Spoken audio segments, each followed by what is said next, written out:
Amados ouvintes, amados irmãos, o meu bom dia.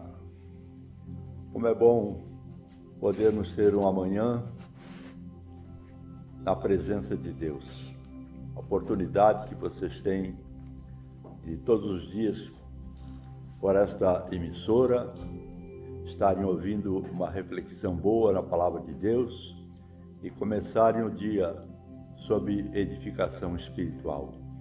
Creio que muitos irmãos que durante esses 12 dias de oração, semeadura, de 12 dias para 12 meses de colheita, ainda estão impactados pelos momentos gloriosos passados na casa de Deus, orando, ouvindo a palavra, e ontem especialmente, irmãos?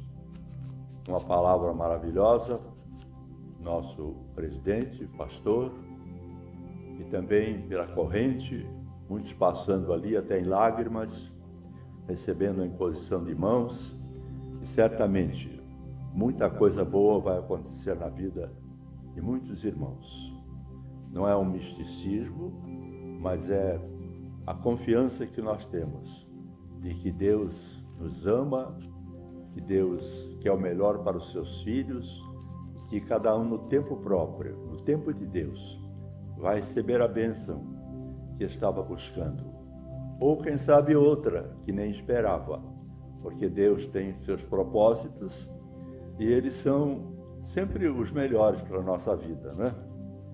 Eu gostaria nesta manhã, na nossa breve meditação, pensar um pouco sobre daquele encontro bem conhecido de Jesus como autoridade da lei judaica, que era simpatizante de Jesus.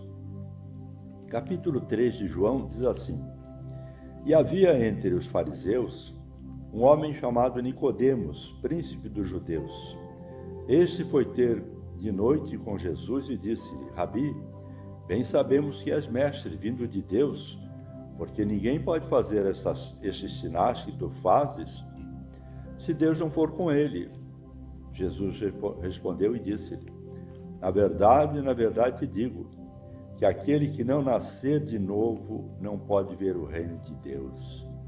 Disse-lhe Nicodemos: como pode um homem nascer sendo velho? Pode porventura tornar a entrar no ventre de sua mãe e nascer?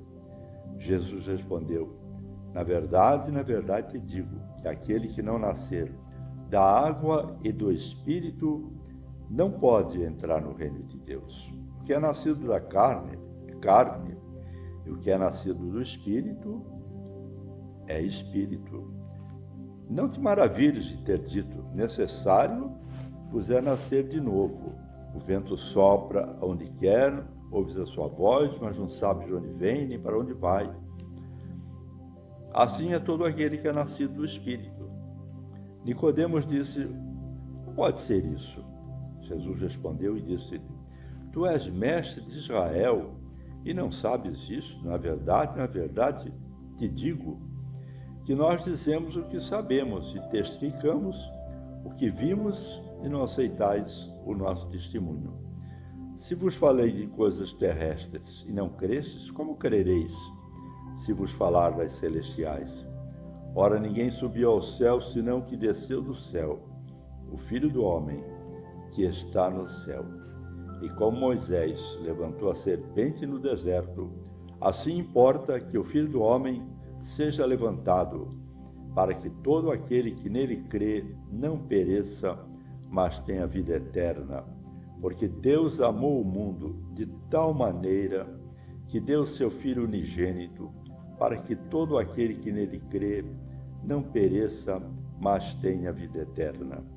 Porque Deus enviou seu Filho ao mundo, não para que condenasse o mundo, mas para que o mundo fosse salvo por ele. Quem crê nele não é condenado, mas quem não crê já está condenado, porque não crê no nome do unigênito Filho de Deus. Amados, nessa nossa reflexão, há duas coisas importantes que eu gostaria de deixar bem frisado, bem claro para os nossos ouvintes. Quando Jesus fala a uma autoridade judaica sobre nascer de novo, os irmãos vejam como o Evangelho é tão simples. Há pessoas de elevada capacidade intelectual que às vezes não conseguem entender a simplicidade do Evangelho. E pessoas de menos conhecimento, consideradas até semi-analfabetos, ignorantes, e que entendem perfeitamente a doutrina da salvação. Veja que aquele mestre de Israel ficou estupefato, admirado, quando Jesus falou para ele: você tem que nascer de novo. Quem não nascer de novo não pode ver o reino de Deus. Ele disse: mas como? Eu vou retornar ao ventre de minha mãe, eu já sendo velho, nascer outra vez? Irmãos, aqui nós temos, em primeiro lugar, uma palavra de alerta para aqueles que creem em reencarnação.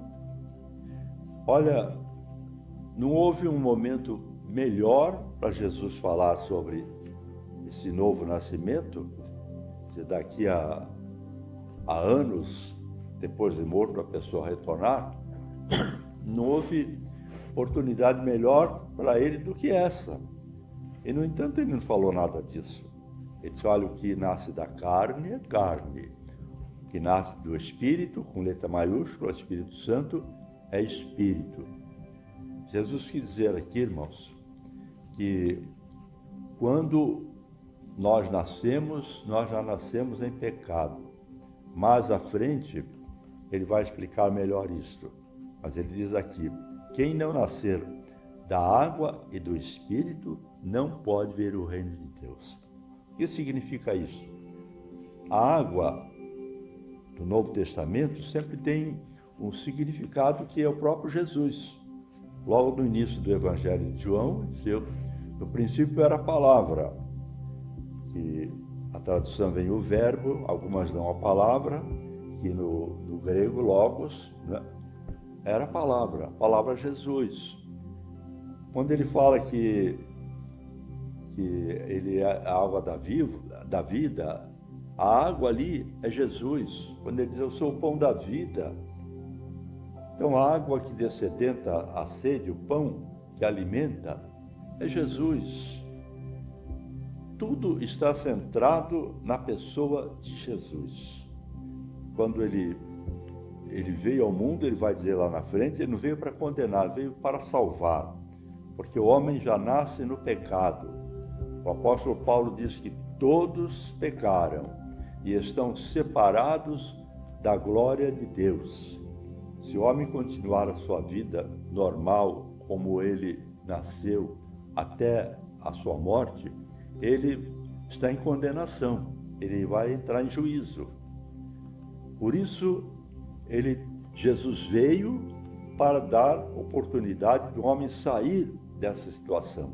Por isso nós dizemos que a salvação é pela graça, mediante a fé. O apóstolo Paulo diz que isso não é mérito nosso, não vem de nós, é dom de Deus. É dom de Deus. Isso não vem de obras que a gente faça para que ninguém se glorie. E ele diz aqui a Nicodemos: se você não nascer de novo, com toda a sua sabedoria, com tudo que você já aprendeu da lei, dos profetas, se você não nascer de novo, você não pode ver o reino de Deus. Olha, ele não fala nem entrar, hein? Não pode ver o reino de Deus.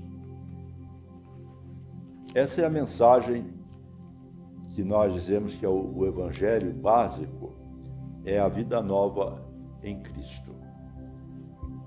Muitas pessoas, quando há um apelo para a salvação, elas vão à frente.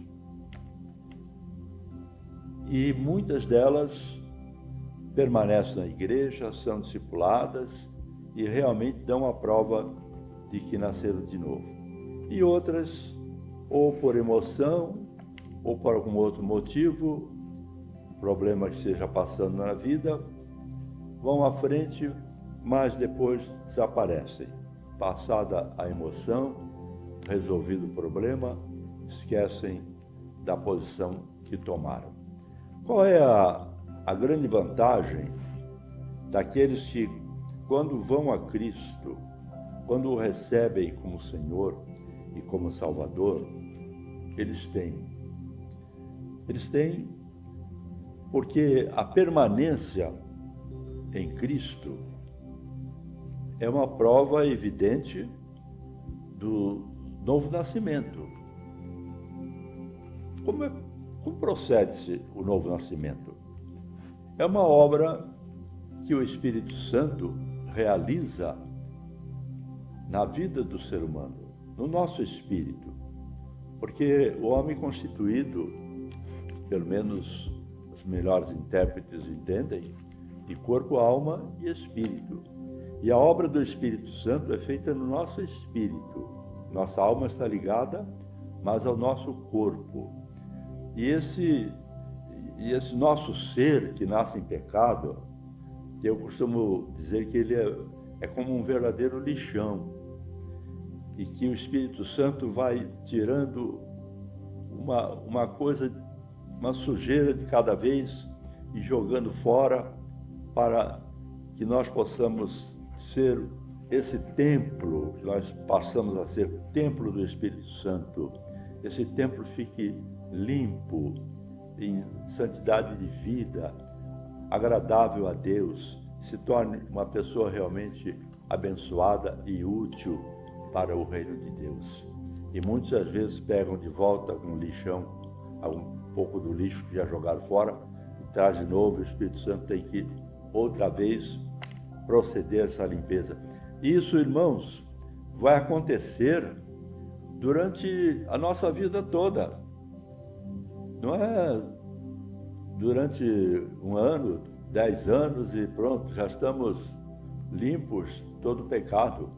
A Bíblia diz lá em 1 João 1,7 que o sangue de Jesus nos purifica de todo pecado. Sim, quando nós já nascemos de novo e mantemos a nossa comunhão com o Senhor, nós não nos tornamos infalíveis, impecáveis, porque nós estamos na carne. O Espírito Santo está trabalhando ainda em nós, para ir nos limpando. Temos nosso temperamento, a nossa forma de ser, e que o Espírito Santo vai burilando ali, vai modificando muita coisa, mas nós não perdemos aquela forma com que nós nascemos. Ela é trabalhada, ela é bem mais melhorada do que era. E por isso, de vez em quando, a gente dá uma escorregada e o Espírito Santo tem que fazer essa limpeza para que nós possamos estar desfrutando da paz com o Senhor. E isso vai durante toda a nossa vida. E eu digo uma coisa, irmãos, quando nós realmente tomamos essa decisão e nos mantemos fiéis, que a palavra diz, devemos ser fiéis até a morte, não é só a morte final, até se preciso morrer pelo Evangelho, né? Isso tudo é bênção para a vida do crente. E as experiências que vamos tendo no decorrer da vida cristã, eu posso falar, irmãos, porque eu vim para Jesus bem jovem, com 16 anos, e durante toda essa minha vida longa, glória a Deus, né, sempre experimentei a bênção de Deus, nos momentos de aflição, nos momentos de dificuldade, nos momentos difíceis, sempre pude sentir ali a presença de Deus e Deus dando solução. Às vezes coisas que imaginava que aquilo ali não tinha mais jeito e vinha a solução de Deus. E no exercício do ministério, então, é uma coisa maravilhosa. Eu recebo correspondência, agora então com o celular, né? O Face, a gente é exposto, né? A gente é exposto no celular. Eu recebi mensagens de irmãos que eu nem me lembrava que tinha lidado com eles, dizendo: irmão, tudo que eu sou hoje eu devo ao pastor, ao Senhor, pelas suas palavras, pelos seus conselhos, até pelas suas broncas aqui, que me ajudou a ser o que sou na vida, né? Isso para nós é galardoador. Então, durante a nossa permanência firme em Cristo, quando experimentamos o novo nascimento e a nossa vida muda completamente e permanecemos até o final, nós vamos recebendo muitas bênçãos. Irmãos, eu já cheguei até a dizer uma vez, baseado naquela música do John Lennon, né? No hell, no heaven, quer dizer, não havendo céu, não havendo inferno. Olha, mesmo que não houvesse nem céu nem inferno, olha, só a vida cristã aqui na terra, o tempo que nós vivemos, que desfrutamos da comunhão com o Senhor, já é tão bom que já valia a pena viver. Em contrapartida, aqueles que vivem no mundo, correndo atrás de riquezas, de prazeres carnais, de maldade. Quantos aí, bilionários, de repente contraem uma enfermidade, gastam quase grande parte da sua fortuna e ainda morrem, e ficam os filhos aí disputando a herança, até se matando por causa da herança, né? Já faz muito tempo, né? Aquele conhecido apresentador da televisão, o Gugu, quer dizer, lá no casarão dele, na Flórida, vai lá no sótão da casa, despenca de lá e morre. Quer dizer, é uma morte estúpida, né? Mas todo mundo está sujeito. Quantos? 10 morreram aí, né? Nesse lazer do Capitólio esses dias, né? Então, para morrer, como dizia minha avó, basta estar vivo. Nós estamos sujeitos à morte, né? A qualquer momento. Mas quando nós estamos vivendo a vida cristã na sua plenitude, é muito bom, faz muito bem a confraternização com os irmãos, né? A palavra que Deus manda, que às vezes era exatamente aquilo que nós estávamos precisando ouvir para dar prosseguimento em algo que estávamos fazendo ou em alguma decisão que precisávamos tomar.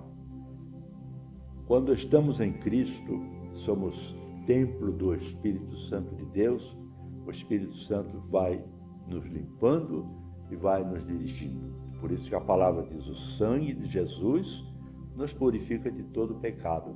E essa palavra no original não é uma tradução simples, passada, mas é um presente contínuo. Diz: o sangue de Jesus nos está purificando de todo pecado.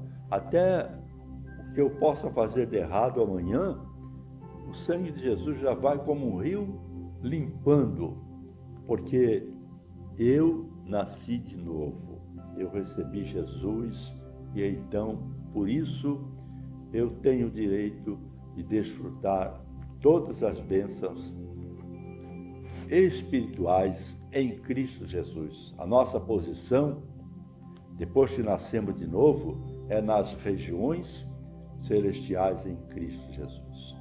Mas na conversa com Nicodemos, Jesus deu maiores esclarecimentos. E ele falou que ele não veio para condenar o mundo, mas ele veio para salvar o mundo. Ele disse: Deus amou o mundo de tal maneira que deu seu Filho unigênito, para que todo aquele que nele crê não pereça, mas tenha a vida eterna. E mais na frente ele diz: quem nele crer não é condenado, mas quem não crê já está condenado, porque não crê no nome do unigênito Filho de Deus. Veja bem, irmãos, nós não somos condenados a juízo pelo que fazemos ou deixamos de fazer, porque nós já nascemos condenados. Nós somos salvos quando cremos. É graça de Deus, é dom de Deus, através do sacrifício que ele fez do seu Filho como Cordeiro Imaculado, lá na cruz do Calvário por nós. Jesus diz, Deus deu o seu Filho. Foi o sacrifício que em Israel era feito uma vez por ano pelo povo. Esse sacrifício de Jesus foi feito uma vez para sempre, nos fala em Hebreus. Não se repete. E agora, basta que a gente creia de coração, e essa fé salvadora é a que redunda no novo nascimento. Quem não crer já está condenado. Aí vem uma pergunta que muitos irmãos em situações críticas me fizeram. Mas eu tenho um familiar, eu tive um filho, assim, que ele teve uma vida cristã boa, ele realmente deu testemunho e foi músico, cantou na igreja, pregou até. Depois ele se aborreceu, se decepcionou com algumas coisas e deixou a igreja. Irmãos, só um parênteses aqui. A igreja é composta de homens, não é de anjos. Homens, na sua grande maioria, regenerados, nascidos de novo, gerados de novo pelo Espírito Santo de Deus, através da fé em Jesus. Mas ela tem falhas, e não é por um desencontro, uma palavra mal colocada no irmão, que o outro irmão vai abandonar a igreja, vai deixar Jesus, né? E alguns fazem assim, aí vão para o mundo, mas quando chega no finalzinho da sua jornada, ele nunca nega a Cristo e ele às vezes volta no último instante da sua vida. Ele se reconcilia ou ele declara sua fé em Jesus, e alguns perguntam, mas ele ficou tanto tempo lá no mundo, ele ainda está salvo? Irmãos, está salvo. Salvação é pela fé em Cristo, é a graça de Deus. Ele só deixou de desfrutar nesse período de tantas alegrias, tantas bênçãos que ele podia ter desfrutado. Ele poderia ter sido um instrumento útil nas mãos do Senhor, aqui na terra, pregando a palavra, abençoando vidas e sendo um servo fiel ao Senhor. Isso aí, essa bênção ele perdeu. Eu tenho um exemplo que eu já narrei uma vez na família, que era o meu irmão. Meu irmão, quando adolescente, ele era muito crente, levou pessoas para a igreja, e com o passar dos anos e as más companhias, acabou entrando no vício do fumo e depois se afastou da igreja. Ele nunca negou a sua fé em Cristo, mas ele não queria saber nada com a igreja. Até nos últimos momentos em que eu visitava diariamente, ele ainda estava muito ali irredutível, querendo continuar vivo e reclamando da vida. Mas um irmão usado por Deus, quando ele estava hospitalizado, foi lá, pegou firme com ele. Esse irmão tinha uma certa autoridade sobre ele, e ele reconciliou-se com Deus. E no dia seguinte, quando ele voltou para casa, eu fui visitá-lo. A primeira pergunta que ele me fez foi essa: Henrique, como é o céu? Irmãos, eu me emocionei. Bom, não é muito difícil que eu me emociono à toa, né? Até nos cânticos da igreja, quando eu vejo eu estou em lágrimas, né? Cânticos são maravilhosos, né? Mas naquela hora eu me emocionei. E eu falei para o meu irmão, que chamava José, falei, Zé, não sei como é o céu. Só sei que o apóstolo Paulo disse aquilo que o olho não viu, o ouvido não ouviu, não passou pelos sentidos do homem, é o que Deus tem preparado para aqueles que o amam. Se Deus criou o planeta mais bonito do mundo, até a segunda ordem, planeta azul, terra, para que o homem vivesse aqui, e o homem está degradando o planeta, que ele não tem preparado para aqueles que aceitaram o seu Filho, creem nele e esperam por uma vida nova após na eternidade. Ele ficou confortado com isso. E ele não demorou muito para falecer. Mas eu tenho absoluta certeza que ele está descansando no Senhor, como vários outros casos em que fui consultado e alguns irmãos mais rigorosos disseram, foi para o inferno. Irmão, nunca fale isso. Não seja juiz. Nosso juiz é Deus, que é perfeito. Nosso julgamento é sempre imperfeito. Deixa nas mãos de Deus, porque até no último instante a pessoa pode receber Jesus pela fé, pode declarar a sua fé em Jesus, ou até na sua mente estar reconhecendo Jesus como Salvador e Senhor.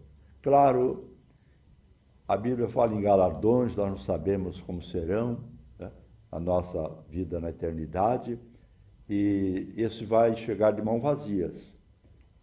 E aqueles que foram operosos na obra do Senhor terão frutos para apresentar. Mas condenação vamos deixar nas mãos de Deus.